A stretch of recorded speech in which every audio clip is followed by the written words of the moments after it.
তো গাইস আশা করি সবাই ভালো আছেন। তো এই সপ্তাহটা রিপোর্ট এসে গেছে, যেটা আপনাদেরকে দেখাবো এবার।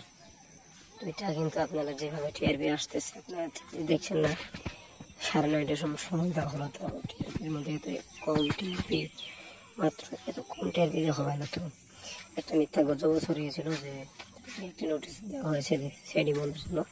এটা পুরোপুরি মিথ্যা কথা। আমাদের শুনে নিতে এবং নেটফ্লিক্সে অনেক ভালো আয় করতে পারছে, কিন্তু টিভিতে লসের দিকে দিচ্ছে। চাকরি কভারই হয়ে যাচ্ছে, কিন্তু টিআরপিটা একটু ভালো করে দিলে ভালো হতো। যাই হোক, টিআরপি এসেছে 0.3। ইয়েস, ঠিক শুনছেন, 0.3।